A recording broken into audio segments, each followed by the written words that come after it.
ես պատմեմ, ես ոնց իմացա այս դեպքի մասին։ Դու պատմի հետո ես կպատմեմ։ Ինձ համար, ասում հաց ու սոխ կուտեի, Հա։ առավոտ զարթնել էի, մեկ էլ մեր շատ լավ ընկեր Գոհարը Սավզյան 168 ժամ լրատվամիջոցից մեսիջ ա գրում, ասում է, «Էս ինչ ա եղել»։ Հա։ Էս ինչ պետք է լինի։ Գոհարը ինչ ա եղել։ Լինք ա ուղարկում Ազգենից, մտնում եմ, տեսնում եմ մեր տուն հիմա, եթե չեմ սխալվում, մոտավորապես եմ ասում, այս պահին մեր տուն են մտնում դիմակավորված ԱԱՑ-ականները։ Հա։ Դե արդեն պարզ է ինչ ալնում։ Արդեն միանգամից գնաց։ Ես ուղղակի չէի։ Այդ պահին դու մտածեցիր Մասիս Մելքոնյանի մասին։ Չէ, ես չմտածեցի, ես 100% Միանգամից դեմդ չեկավ։ Դրան հենց կանդրադառնանք, բայց ես չգիտեմ թե դու ոնց իմացար, որովհետև ես այդ ժամանակ քեզ զանգեցի, դու չպատասխանեցիր, հասկացա, որ դու էլ ես անում ինչ որ ես։ Անմիջապես ես գնացի Վազգենից տուն։ Դե իմ մոտ մի քիչ առանձնահատուկ էր, այդպես ստանդարտոր չէր Ո՞վ էլի։ պիտի չարցնեի։ Չէ, ինչ կար, չէ։ Չէի ասել չարցնեի։ Այդ օրը ին վրա էր երեխեքին հանելու պարտականությունը։ Ես սովորաբար այդպես 7-10 քնած չեմ լինում։ ԱԱՑ-ի վրա էր Վազգենին քնից հանելու եւ Նարեկին քնից հանելու, ով վրա էր երեխեքին։ Հա, դպրոց ուղարկելու պարտականությունը։ ԱԱՑ-ն էլ դպրոց ուղարկել էլի։ Հա, ես զանգ ստացա շատ հարազատ մարդկանցից մեկից, որը ինձ ասեց Վազգենը հենց նոր գրեց, որ իրանց տուն ԱԱՑ-ականներ են մտել, եւ այդ պահին ես նկատեցի, որ ստացա մեսիջ Նարեկից։ Ու դե հասկացա, որ տենց Վազգենից տուն մտնելը միակ իրադարձությունը չի, այդ օրվա ընդամենը տենց 3 վայրկյանանոց մեսիջ էր, որ մեր տուն հենց նոր մտան դիմակավոր ԱԱՑ-ականներ, կարծեմ 7-11 էր, դաժե ոնց որ րոպենել եմ հիշում։ Դե ինչ արեցի, վեկացա, անկեղծ ասած ինչ մեղքս թաքցնեմ, քանի որ գիշերը ուշ էի քնել, մի հատ էլ շատ արագ սուրճ դրեցի, խմեցի մի 10 րոպե, մի խելքես գլուխս որ գա։ Լավ, որ դու խոստովանում ես, ասեմ ես։ Դու էլ ես խմել։ Տերում ես չէ, բայց մի րոպե ես ճանապարհին եմ խմել։ Ոչ ճանապարհ։ Սուրճը վերցրեցի հետը։ Հա, բայց պատրաստեցիր, չէ։ Հա, բայց կնոպ ես խմեցի, ապարատը սարքեց։ Չէ, ես իմ հին ձևերով այ Դե դու սուրճը։ հին մարդ ես, գիտեմ, ես չվերցեցի ու մի անգամից գնացի։ Մի խոսքով սուրճը խմեցի, ասես մի անգամից եկա, ասեցի, այ բարդ, բայց դες բա ոնց որ եղել է, մի անգամ էլ էին բռնել, դες մի անգամից մի խոսքով 7-19-20, չէ, լավ 25 արդեն մեքենայի ղեկին էի, 7-26 արդեն ավտոլայվում էի։ Մոտարապես այդպես հետո ինչ տեղի ունեցավ, դե դու գնացիր հաստատ Վազգենից ես ճանապարհին նայեցի քո ուղիղ եթերը։ Հա, էտա, ես էլ տենց ուղիղ եթերը հասկացա, որ ինձ էլ է նույն բանը սպասում։ Հիմա պատմի ինչ եղավ ուղիղ եթերը, ինչի մասին էր, որ գնացիր։ Անկեղծ ասած, քանի որ այդ օրը լիքը ուղիղ եթեր եմ, այլ չեմ հիշում որը որի մասին էր։ Մասին էր, որ դու գնացել էիր Նարեկենց տուն։ Այդ երկրորդն էր արդեն։ Գնացի հասնել, դուրը ծեծում եմ, ռեակցիա չկար։ Հա, ես նկատի ունեմ դեպքի վայրից ուղիղ եթեր, էլի։ Հա։ Որ դուրը ծեծում ես, չեն թողնում մտնես, Այո, մինչդեռ հիմա նա այստեղ ինչ նրբություն կա։ Տես ես պաշտպան եմ, գնացել եմ, մարդը ինձ հրավիրել է, դուրը ծեծում եմ, ակնհայտ է որ ներսում կատարվում է քնչական գործողություն, դուրը չեմ բացում, որ ես որպես փաստաբան, ասենք ես Նարեկի հետ կապված մի քանի կարգավիճակ ունեմ, ասենք ես իր ընկերն եմ, ինչպես եւ դու իհարկե, ես իր քավորն եմ, ինչպես եւ չեմ ես։ Հա, դու չես, քավոր, հա։ Ես իր քավորն եմ, ես իր պաշտպանն եմ։ Հիմա այդտեղ պաշտպանի կարգավիճակով էի գնացել, էլի, այսինքն պաշտոնական կարգավիճակով էի գնացել եւ ներկայանում էի, դուրը ծեծում էի ուղիղ եթերով, իդեպ հասցրել էր նաեւ լրագրող այդ ժամին այդտեղ հայտնվել շատ հետաքրքիր զուգադիպությամբ, որին ողջունում եմ։ Մենք ողջունում ենք նաեւ Ֆիդանյանին, որ վերադարձավ ստուդիա։ Կամաց մոտ 52 թամամանում է, էլի, այդպես հին խոսք կա, չէ։ 52 ժամ բացակայությունից հետո վերադարձավ։ Հա, շարունակեմ ես եւ իմ պաշտոնական կարգավիճակով ես հայտնում եմ, ասում եի, հարգելի խոզարկություն իրականացնողներ, պաշտպանն եմ, խնդրում եմ դուրը բացեք։ Ռեակցիա չկար, դուրը չէին բացում։ Իմանալով հանդերձ իմ կարգավիճակ, այսինքն դա պաշտպանի գործունեությանը խոչընդոտել չի, բայց հենց նույն Ֆիդանյանին,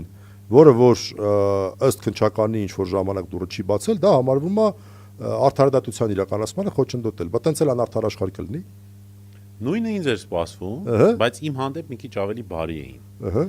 Քանի որ Վազգենից տունը սեփական տուն էր, այնտեղ բակի հատվածում ներսից, դա դարպասներ էր, դարպասներից են կողմ, ԱԱՑ-ականները այդպես հավաքված էին, այնտեղ էլ մի հատ մեծ բան կար, անցք կար, ես այդտեղից նայում էի, դուրս ծեծում էի, բայց իմ հանդեպ մի քիչ բարի էին։ Եթե քեզ զեն չէին անում, ինձ ասում էին համբերի։ Ես ասում եմ, ամարտ, ինչի համբեր եմ։ Ես ընդհանրապես համբերություն շատ ունեմ։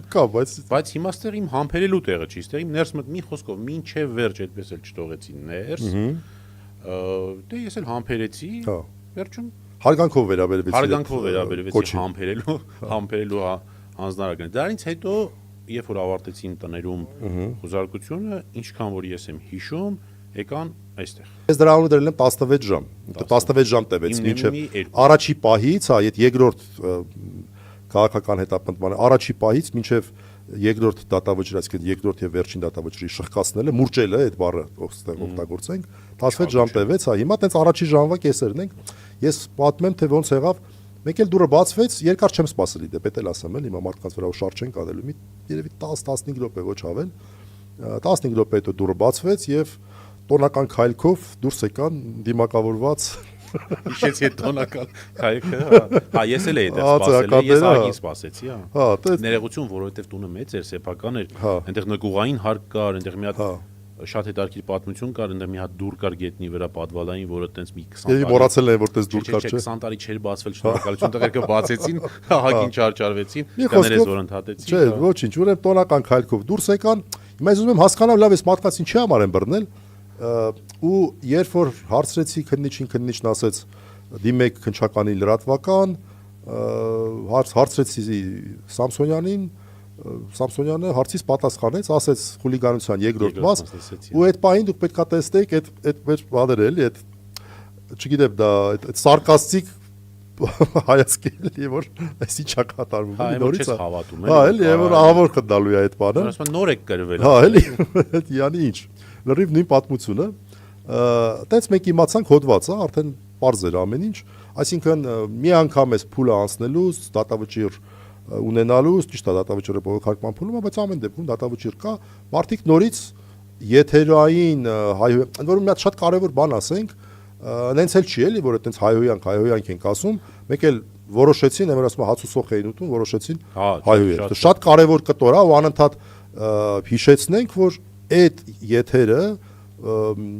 Ալեն Սիմոնյանի կողմից առաջինը նախաձեռնված նրանց ուղված շատ վատ խոսքերի անպարկեշտ ու իրավորական ու հայոյախառն ընտանիքին վերաբերող նույնիսկ խոսքերի արձագանքներ որտեղ տղեկը տարբեր ոճ ունեն մեկը մի քիչ ավելի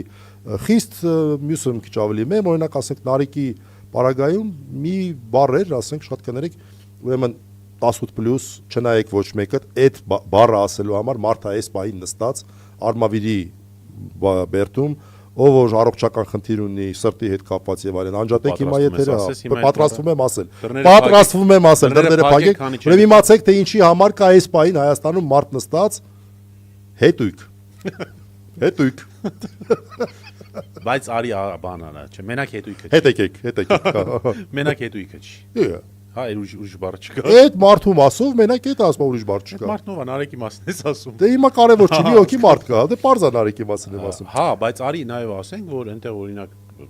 բան կար հա դրվագ կար որտեղ ոչ մի տես բառ չկար հա բան չունեմ ասելու իհարկե տես դրվագ կար բայց ես հիմա մարդկանց ասեմ որ տեղակալն են էլի որ հետույք բառի համար մարդ կա նստած հա հետա հա հիմա ինչ անենք հիմա ասենք ուրեմն ինձ թվում է մենք հիմա վտանգի տակ ենք հենց այս պահին կարող է մտնել մասխաներով ասել 4 անգամ դուք ասել եք հետույք եկեք ձեզ 4 անգամ կալանք ձեզ հա ընդ որում հենց բուն հետույք հա 8 ամիս 4 անգամ երկու այ ճշգում հետույք բուն հետույքը որն չեմ հասկանում այ քեզ բա այս թղթերս ընկա ոնց եք տես բաները ասում էլի դրանից հետո արդեն ես եկա իմ նեմնիմի գրասենյակ տեսա որ խոզարկության եկած քննիչները սպասում են, պարզվեց, որ որոշակի ժամանակ սպասել են, խոզարկությունը սկսեցինք, այն տևեց շատ երկար, խոզարկության առաջի հատվածին ես մասնակցել եմ, նենց որ տեսա արդեն տենց, որտեվ ասում են լավ, օքեյ, հասկացանք, դատարանի որոշման մեջ գրած է, ինչպես ստանդարտ նման դեպքերում գրում են, ինչը էլի պրոբլեմ է իրականում։ Մի քիչ վերադառնանք մեր իրավաբանի։ Ես հենց ավարտես հարցը։ Հա, ասենք բոլոր կրիչները տանեք լրատվամիջոցից, դա ի՞նչ է նշանակում։ Հələ կրիչը մի կողմ թողնենք, էլի։ Այս խուլիգանության հանցակազմով։ Հա։ Տանը ինչ էին ման գալիս։ Տանը։ Հա։ Ոնց թե չեմ։ Քֆուր։ Հա, հետույք։ Ես էլ էի։ Գտան։ Չեմ կարող ասել նախագծական գաղտնիք։ Հասկացա։ Իրականում շատ ճիշտ ես ասում։ Այ մենք հիմա կարանք հայմատություն անցկացնենք, արսեն որտեղ երկուսով անցել ենք այս ամեն ինչը։ Այս քրեական հետապնդում մեկի։ Լավ է, բայց կարողաններ էլի, հա։ քրեական հետապնդում 1-ի եւ քրեական հետապնդում 2-ի միջեւ 1 տարի 10 ամիս ժամանակ անցել, չէ՞, այդ երկուսի մեջ։ Եվ մի հատ հələ ոճային տարբերությունները տեսնենք։ Օրինակ առաջի անգամ մարդիկ հասկացան, որ չի կարելի խոզարկություն անել։ Այսինքն եթե դու եթերում ինչ որ խոսք հնչեցնելու հետ կապված քրեական վարույթ ես սկսել, հələ մոռանանք թե ոնց է սկսել, նորից ասեմ, Ալեն Սիմոնյանը վերջի խոսքերը ասում է, պատասխանը ստանում է, հետո բանը ԱԱՑ-ը, դա շատ կարևոր է։ Ազգային անվտանգության ծառայության գործոնը առանձին քննարկենք։ Բայց կարևոր է նաև այն հանգամանքը, որ այն ժամանակ այդ կարմիր գիծը չէին անցել։ Պարադիգման լրիվ ուրիշ էր։ Այսինքն էլի քրեական, էլի քաղաքական հետապնդումներ էր, բայց իրա, այսպես ասած, իջնելու տեղը կար, այսինքն պատալոկը կար։ Դրանից վերև չէին բարձանում, ասում են լավ դե այս գործով խոզարկության մտնենք, այլ առավոտը շուտ։ Ախր խնդրեմա էլի։ Մի հատ տարբերություն կա, դա ասեմ, դրանով պայմանավորված լինի։ Այն ժամանակ